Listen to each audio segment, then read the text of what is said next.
Saya cerita sedikit tentang pertemuan saya dengan Bill Gates. Jadi saya mau mengingatkan bahwa saya ini a dreamer, saya ini pemimpi. Suatu hari Anda tahu bahwa saya di kantong saya selalu punya rumahnya Obama, rumahnya Trump, White House saya gunting, dan ternyata saya sekolah di sana gitu ya. Padahal kamso ya, come from deso ya. Terus saya mempunyai impian, yaitu saya gunting fotonya Bill Gates di dompet saya. Kalau ditanya sama orang-orang, ini kenapa ada foto Bill Gates di tempat kamu? Saya bilang, saya tuh niat ingin makan malam dengan orang paling kaya di dunia. Gitu, waktu itu Bill Gates. Dan itu udah tahunan yang lalu. Nah, suatu hari Bill Gates datang ke Indonesia. Ada sahabat saya, wartawan senior dari koran kenamaan Indonesia. Kemudian dia bilang, Mas, saya ada tiket, kamu makan malam sama Bill Gates. Waktu itu Bill Gates di zamannya Pak SBY, 2009 atau 10 saya lupa ya, kan datang ke Indonesia. Kita makan di Mulia tapi dengan 400 orang. Saya bilang, ini dream come true. Bayangin, setelah saya nempel gambar Bill Gates di dompet saya, karena saya liatin terus, saya bilang suatu hari saya makan malam sama dia, suatu hari saya makan malam sama dia gitu.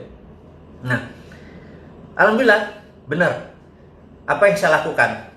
Saya duduk di round table di Hotel Mulia, Bill Gates duduk jauh. Saya sambil di situ ya ada orang-orang terkenal lah, ada menteri, ada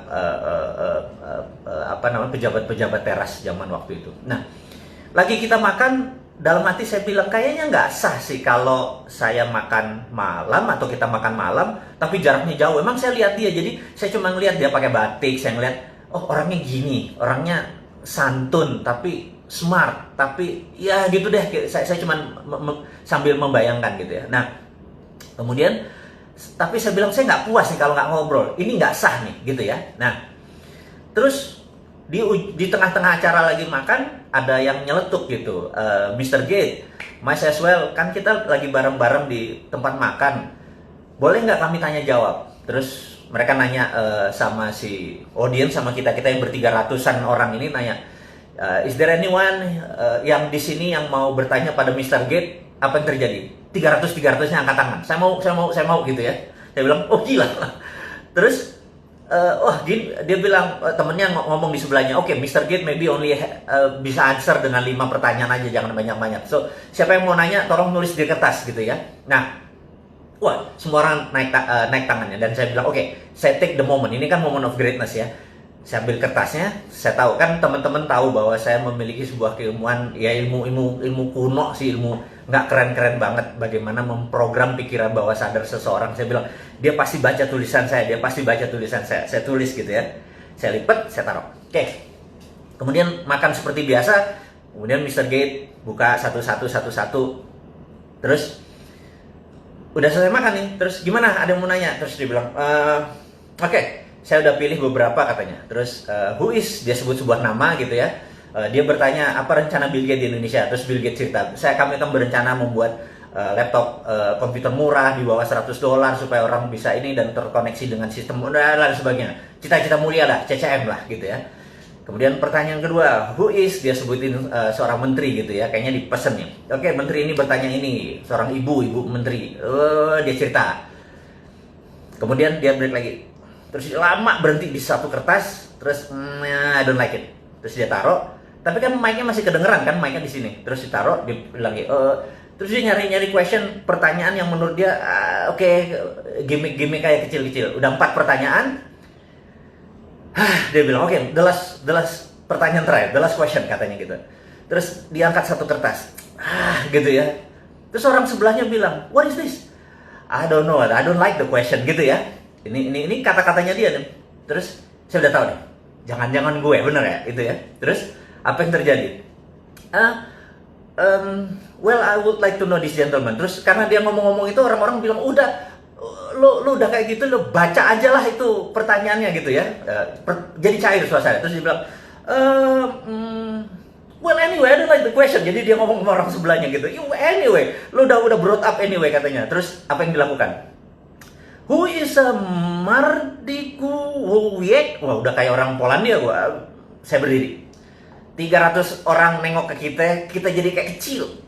Saya bilang, gila, gitu ya. Terus dia natap saya, dia bilang, so you, kenapa lu nanya ini gitu ya? Oke.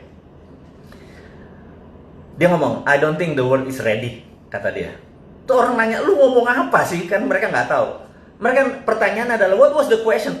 Orang ini nanya apa sih sampai lu nggak ready gitu? Tahu nggak apa yang saya tulis? Dan Mr. Gates bacakan. Dia bilang begini. This gentleman, katanya, bilang, I could never be like Andrew Carnegie. Jadi saya menulis di kertas itu, you will never be like Andrew Carnegie. Gitu ya. Dia bilang, jadi dia tulis, I would never be like Andrew Carnegie, gitu ya. And this is right, katanya. Gue nggak akan pernah bisa kayak Andrew Carnegie. Itu kata Gates, gitu ya. Semua orang bingung. Ini komunikasinya apa gitu? Anda tahu apa yang dilakukan Mr. Gates? Bill Gates membuka dompetnya, kemudian dia kasih potret gambar kayak foto saya itu. Dia bilang, sih, fotonya Andrew Carnegie ada di dompet gue, katanya. Saya juga kaget. Dan you are right, I would never be like him. Terus, oke, saya ceritakan dulu kenapanya gitu ya. Saya mengidolakan Bill Gates mengidolakan Andrew Carnegie. Jadi saya tuh waktu itu berpikir, dalam hidup seseorang pasti punya punya drive yang membuat dia menjadi segitu powerful seperti sekarang. Dan pasti ada role model. Dan saya lihat dia, Bill and Melinda Gates ini, kalau pendapatan dia $60 billion, $20 billion ada di Bill and Melinda Gates. Jadi dia berzakat itu 30-40% gitu ya. Mungkin 30% lah atau 20% dari income-nya masuk ke Bill and Melinda Gates Foundation. Karena Bill Melinda Gates Foundation duitnya lebih dari $18 billion. Cukup powerful. Pasti dia punya sebuah role model. Dan saya tahu the biggest philanthropy in the world adalah Andrew Carnegie. Jadi Andrew Carnegie adalah, Anda boleh cek siapa Andrew Carnegie. Di seluruh dunia, Museum Andrew Carnegie itu ada, gitu ya. Anda kalau pergi ke Singapura ada, pergi ke Bulgaria ada, Anda pergi ke London Anda ketemu Museum Andrew Carnegie. Andrew Carnegie mendedicate uangnya untuk pendidikan, informasi, dan museum, koleksi-koleksi sains. Nah, Andrew Carnegie di tahun 1900 dia menjual US Steel, dia memiliki Dow Jones, dan Anda tahu Dow Jones, saya udah nggak bisa diceritain lah. Nah, ada New York Stock Exchange dan lain sebagainya. Yang jelas dia punya US Steel yang waktu dia jual angkanya $1 billion. Pada saat sekarang waktu dia menjual US Steel itu di 19 sekian itu, kekayaannya itu kira-kira 4 kali kekayaan Bill Gates saat ini. Jadi kalau Bill Gates punya berapa? Katakanlah 80 billion, dia punya 4 kalinya, 320 billion. Jadi kita tahu itu duit waktu itu. Nah, Anda boleh cek di Wikipedia. Di tahun 1898, Filipina ingin merdeka dari Spanyol. Dan Spanyol waktu itu minta uang $20 billion. Filipina nggak punya uang tebusan seperti itu memerdekakan Filipina, dan Filipina minta Amerika. Amerika nggak punya uang, Federal Reserve nggak punya uang, dan Federal Reserve meminta Andrew Carnegie menebus $20 billion untuk kemerdekaan Filipina. Sahabat, apa yang dilakukan? Andrew Carnegie membayar tunai $20 billion. Sebuah negara yang dia merdekakan tanpa sekalipun dia pernah injak tuh tanah Filipina. Jadi, ini membuktikan satu hal, bahwa swasta Amerika lebih kaya daripada negara Amerika. Dan Andrew Carnegie menjadi the biggest philanthropy yang menjadi role modelnya Bill Gates. Karena itu di dalam analisa saya menganalisa Bill Gates, saya menebak bahwa dia pasti punya role model gitu ya. Dan saya menebak pasti Andrew Carnegie. Saya nggak pernah tahu, tapi ini kemampuan analisis, kemampuan Sontoloyo. Yang Sontoloyo itu saya bilang, oke, you could never be like Andrew Carnegie. Lo nggak akan pernah bisa menjadi seorang Andrew Carnegie. Dan dia bilang, you are right, gue nggak pernah bisa jadi Andrew Carnegie. Nah, jadi itulah yang memotivasi dia. Itulah yang memotivasi saya bahwa kalau Andrew Carnegie pernah begini, di rumah yatim pun saya mencoba mendedikasikan kecil, filantropi kecil, nggak jauh sekali dari seorang Bill Gates dengan foundationnya atau Andrew Carnegie. Tapi ini gamesnya, mau jadi the best of the best ya. Ya kita berkompetisi dengan the best, berkompetisi dengan Andrew Carnegie gitu ya, bukan berkompetisi sama 4L gitu ya, itu bukan kompetitor kita gitu. Dia pernah ya gitu, kompetitor kita gini, bukan kompetitor, role model gitu ya, dan kita bersaing sehat. Kalau 4L mah udahlah, gue males ngomongnya.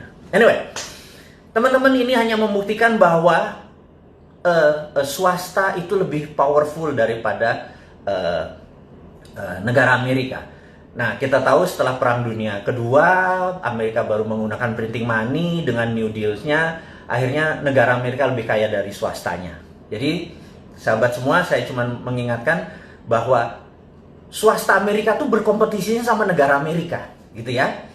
Karena itu di sana kalau sekolah tuh ada dua, sekolah Ivy League, ada Cornell, ada Columbia, ada Harvard, MIT dan lain sebagainya. Begitu lulus biasanya menjadi anteknya globalis di Wall Street atau menjadi globalis. Kalau mereka belajar di non seperti di Illinois University, apapun lah, Chicago juga nggak nyampe nih, mereka ini paling jadinya pegawai World Bank, IMF atau bankers gitu ya. Anda harus mengingatkan ini dua ini. Nah, Wall Street ini saat ini menguasai mungkin 60% kekayaan dunia. Jadi Tencent di situ, Alibaba di situ gitu ya. Ini kita mau melihat how the world work, bagaimana cara dunia bekerja. Jadi Anda paham apa yang terjadi. Nah, sewaktu Trump menyatakan akan menutup Wall Street, itu dia mengancam globalis sebenarnya, supaya lo jangan sama Demokrat, lo sama gua gitu ya. Nah, kita itu skenarionya. Nah, kita balik ke China saat ini. Akankah terjadi perang di Laut Cina Selatan? Gitu. Resikonya adalah pantai timurnya Cina rata, tentara Amerika habis, gitu ya. Menurut saya, Xi Jinping adalah pedagang, Trump adalah pedagang. Menurut saya tidak perang. Ingat, walaupun tidak perang, Indonesia harus ambil posisi. Saya tadi kemarin saya pernah bilang, ada tanya 4L apa gitu ya. Ya habis pundak, lutut, apa 4L-nya? Ya lanjutin gitu ya. Oke. Jadi saya menyatakan bahwa Indonesia saat ini tidak ngambil posisi dan itu salah. Harusnya Indonesia ngambil posisi bela Cina, bela Amerika. Itu bedanya. Jadi jangan stand alone gitu ya. Kita harus ngambil dua-duanya. Jadi ngambil Amerika, ngambil Cina dengan choking point. Saya ulangi lagi, choking point adalah Selat Malaka yang paling sempit, di mana waktu dulu Sriwijaya, Hang Tuah, Hang Nadim segala macam menguasai selat ini, Indonesia berjaya secara maritim. Hampir 600 tahun kita berjaya secara maritim. Dan choking point saat ini lost control. Kata kita tidak mengontrol choking point. Kalau saya jadi pemerintah Indonesia saat ini, choking point-nya diminta Cina sama diminta Amerika, jawabannya adalah yes. Saya kasih ke Amerika, kalau Amerika memberikan saya 5 tahun pinjaman IMF tanpa bunga, saya minta list yang nggak mungkin Amerika tentuin. Sama Cina juga sama. Yes, saya akan kasih Cina, tapi Cina harus utang di Indonesia dan kewajiban di Indonesia semuanya dinolin lagi dan lain sebagainya. Kasih semua sebuah penawaran yang mereka nggak mungkin bisa penuhi, tetapi di situ terlihat bahwa kita punya standpoint. Jadi Amerika dan Cina lihat kita punya standpoint. Gue di belakang lo kalau, gue di belakang lo kalau gitu ya. Tapi kalau sekarang kita menarik diri, begitu Amerika sama Cina terjadi consolidate, berdamai, apa yang terjadi? Partai Demokrat bingung, dan globalis nempel ke Trump. Sekali lagi, ini dunia selalu kayak gitu, globalis nempel ke Trump. Begitu globalis nempel ke Trump, Cina bermain dengan Cina, mereka nengok ke Indonesia. Lo goceng, lo nggak fair. Lo sekarang mau ambil untungnya doang. Jadi waktu Amerika menjanjikan mau buat pabrik di Indonesia cuma 34, itu dia tidak dari pemerintah Amerika, itu dari globalisnya. Sabar, kita harus paham sekali ya. Anda harus tahu kapan Trump ngomong. Jadi Anda harus tahu, negara Amerika itu tidak pernah berubah misi dan visinya. Ingin menjadi polisi dunia dan mengontrol 60% kekayaan dunia. Itu nggak pernah berubah. Waktu Partai Republik yang jadi atau Demokrat yang jadi, caranya mereka berbeda. Republik suka perang, Demokrat pakai economic trap. Ini pakai military trap. Ujung-ujungnya sama, bajingan juga itu, gitu ya. Nah, Cina, state mission country-nya nggak pernah berubah, gitu ya. mau presidennya Xi Jinping, mau dulu Li Peng, mau dulu Deng Xiaoping, sama gitu ya. Nah, saya mau ingatkan, ini key point yang sahabat semua saya mau buka saat ini. Reagan dengan Deng Xiaoping pernah berjabat tangan. Ingat nih ya, saya ulangi lagi. Deng Xiaoping dan Reagan pernah jabat tangan yang menyatakan 40 tahun lagi Cina harus menjadi negara demokrasi, dan itu disetujui oleh Deng Xiaoping. Dengan demikian, tahun itu harusnya tahun 2020 ini Cina harus menjadi negara demokrasi. Demokrasi itu bukan berarti kayak Indonesia sekarang, populer vote, bukan. Tapi pemilihan kepala daerahnya sudah pemilihan langsung. Tapi pemilihan partai komunis Cinanya tetap. Cina adalah single party country. Cina adalah negara dengan satu partai.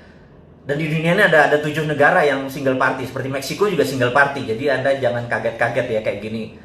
Pelajaran-pelajaran geopolitik, geostrategi ini. Anggap aja ini lagi Lemhanas, Anda nggak usah ikut 9 bulan Lemhanas, cukup dengerin Bosman ngomong, Anda udah ikut Lemhanas gitu ya. Nah, sampai mana tadi gue lupa. Oh, dia salaman sama Deng Xiaoping jadi 2020 ini. Tetapi Xi Jinping punya agenda lain. Jadi Reagan, balik lagi Reagan. Trump saat ini ingin menghukum Xi Jinping untuk mengingatkan, dulu bapak negara lo yang namanya Deng Xiaoping itu sepakat sama Reagan untuk menjadi democratic country. Lo inget ya? Nah, lo membangkang nih ya gitu. Jadi ini ada sejarahnya, bukan sekedar trade war. Jadi kalau yang naif tuh bilang, oh ini perang dagang, nggak apa-apa kok, nggak ganggu kita gitu ya. Kebanyakan baca Shinchan sih, jadi gerah gua kadang-kadang gitu. Nah, kita harus tahu bahwa ini ada sejarah. Nah, jadi si Trump ini punya postur adalah, lo mau jadi democratic country lagi nggak? Kalau nggak, Hongkong gue gerakin nih, gitu ya. Dia punya tombol-tombolnya. Jadi mereka ini 2 perang. Sekali lagi, 2 perang. Kalau kita nggak ngerti, toto kita terpecah 3 aja kayak Ghost Fleet. Anda tahu bukunya Ghost Fleet yang dibaca oleh Prabowo, yang tulisannya Peter Senge, seorang analisnya CIA. Kalau protokolnya Ghost Fleet dibaca kayak Balkan, Indonesia pecah 3 beneran nanti, gitu ya. Nanti kita bahas di minggu depan tentang Ghost Fleet. Sekarang jam piro iki? Oh, udah 40 menit loh. Gak bayar dulur-dulur ini. Kasih 40 menit ilmu, minta nambah lagi ya gitu ya. Oke teman-teman. Jadi dengan adanya perang tadi sebenarnya ada sejarahnya. Karena itu Reagan memanggil 8 orang yang masih hidup dari 13 warrior ini untuk pengen tahu dulu tuh rencana lo apa sih dengan China, karena dengan Soviet kan sudah jelas, dengan China dia kasih ingat bahwa Deng Xiaoping dulu pernah shake hand. Nah, karena itu saya dalam tulisan saya di video 2030, tahun 2030 Cina adalah the biggest democratic country in the world. Bayangin, dengan 1,7 billion atau 1,7 miliar manusianya dia menjadi demokratik. Pemilihan daerahnya nanti akan. Jadi sekali lagi saya mau ingatkan, Cina akan menjadi loose dengan bargain tersebut, currency dia menjadi lebih leluasa. Tapi Trump akan memenangkan lagi. Ingat ya, ini sekali lagi, Trump bisa menang nih. Jadi Trump pulang kampung nanti menyatakan dia menang terhadap China. China bilang kita juga nggak kalah. Jadi dia bukan bilang menang ya, China nggak kalah, nggak kehilangan muka di negaranya.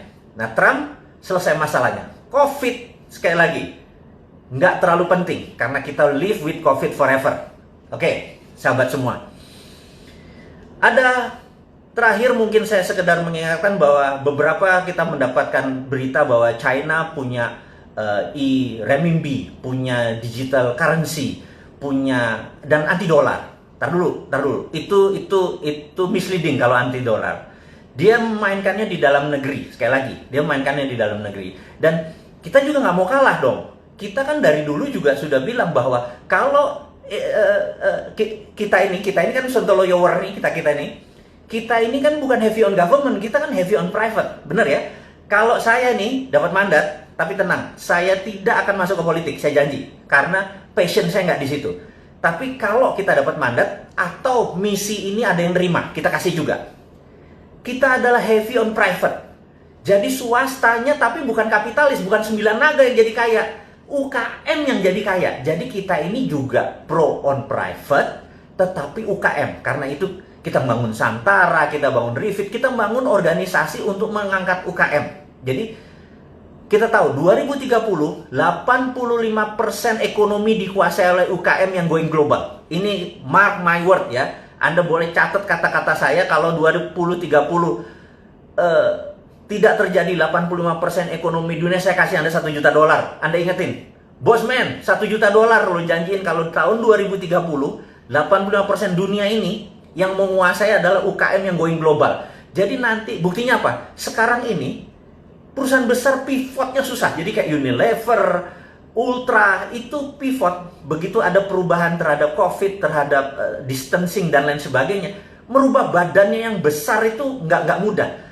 Tapi UKM 2 bulan kolaps, ada yang tinggal 10%, ada yang bangkrut dan lain sebagainya. Tapi besok dia udah hidup lagi karena UKM itu pivotnya gampang, mindahinnya gampang. Nah, sahabat semua, jadi tahu karena demikian kita filosofinya adalah menolong mengangkat UKM.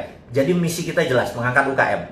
Gimana UKM menjadi berdiri. Dan kita nggak peduli sama pemerintah. Pokoknya jangan diganggu aja kita. Biar urun dana ini berlangsung dengan baik. Itu satu. Yang kedua yang saya mau ngomongin. Tapi ini too early. Saya minta too early karena ini masih beta. Beta adalah, teman-teman, beta ya, sabar.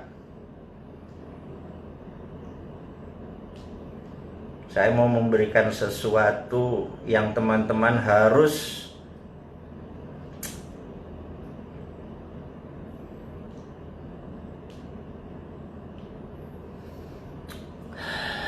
kebalik ya. Kalau kebalik nanti kita akan kasih. Oh, kebacanya kebalik ya. Oke. Tanggal 20 bulan Mei 2020 jam 20, saya atau kita bersama-sama sahabat semua akan meluncurkan yang namanya Dinaran. Dinaran adalah cara pembayaran rupiah Anda. Setiap Anda masukkan rupiah, ada emas senilai rupiah Anda.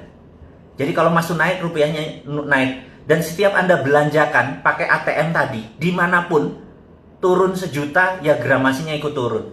Jadi untuk pertama kali dalam sejarah dunia, rupiah Anda punya underlying emas. Dan inilah menjadi terobosan. Ini sudah ada persetujuan dari semuanya, sudah akan diluncurkan. Anda jangan bangga dengan renminbi, Anda jangan bangga dengan apapun, karena ini produk tanah air. Ini membuat emas Anda nggak ada rupiah Anda tidak ada inflasinya, gitu ya. Kita buka di dinaran.id, itu cuma landing page, belum bisa buat transaksi. Nanti transaksinya ada di apps. Tapi Anda sudah boleh lihat bahwa kita nggak ada matinya sebagai pengusaha, nggak ada matinya sebagai putra bangsa untuk mengangkat derajat bangsa ini. Kita nggak peduli sama pemerintah miring ke Cina, miring ke Amerika, kita nggak peduli. Yang kita peduliin adalah dia harusnya miring ke Indonesia, miring ke putra bangsa, nggak usah terpesona dengan asing-asing itu, dan berani nggak dia, Dinaran ini, aplikasi kita ini, dipromosikan supaya mulai sekarang kita udah nggak terpikir tentang inflasi, bahkan nggak terpikir ada riba karena harus taruh bunga di deposito supaya inflasi, ya kan. Kalau Anda punya 1 miliar, Anda taruh deposito 5% bunganya, itu untuk cover inflasi kan. Stop, gunakan itu semua, pakai jaminan underlying emas. Tapi ini bukan sekedar jual beli emas. Ini adalah rupiah Anda masukin seperti halnya ATM. Anda punya duit 10 juta, masukin ke ATM, bener nggak? Nah, cuman kalau ATM kan nggak punya apa-apa. Sekarang Anda punya emas senilai menjamin tadi. Waktu Anda belanja 1 juta, ya emasnya turun. Anda diemin aja, harga emas naik, ikut naik. Itu bedanya. Dan sekali lagi, ini akan diluncurkan tanggal 20 Mei tahun 2020 ini, hari Selasa ini, jam 20.00. Kenapa? Karena 20 Mei adalah hari kebangkitan nasional. Dan itu juga merupakan di bulan suci Ramadan, di mana kita ini harus sudah masanya berdaulat. Jangan sekali lagi pernah bangga dengan negara lain, banggalah dengan karya putra bangsa sendiri. Saya minta sahabat untuk mempelajari, melihat landing page ini. Kita diskusi nanti setelah ini ya, bahwa kita bukan sekedar mengkritik, kita bukan sekedar menggurui, nggak ada niatan, tetapi kita mau gandengan tangan, kita mau bersama-sama untuk menjadi sukses. Teman-teman, mudah-mudahan Dinaran ini bisa menjadi salah satu kontribusi kita yang lain lagi tentang kita membantu UKM, membantu bottom of pyramid yang saat ini nggak ada yang ngurusin, menjadi punya personal sovereign wealth fund. Negara punya sovereign wealth fund, yaitu aset-aset kita yang namanya nikel, yang saat ini sama RUU Undang-Undang mineral akhirnya diangkut dengan rare earth-nya sekalian, dengan uraniumnya, dengan kobalnya segala macam itu diangkut. Sementara harusnya itu kalau kita nih jadi terima mandat, stop semua pertambangan, dari penambangan itu jadiin SWF, sovereign wealth fund. Sama seperti yang rupiah tadi. Ya udahlah, daripada negara masih terlalu sibuk, yang pejabatnya masih memikirkan kantongnya dia, mungkin 7 turunan dia masih kurang cukup uangnya.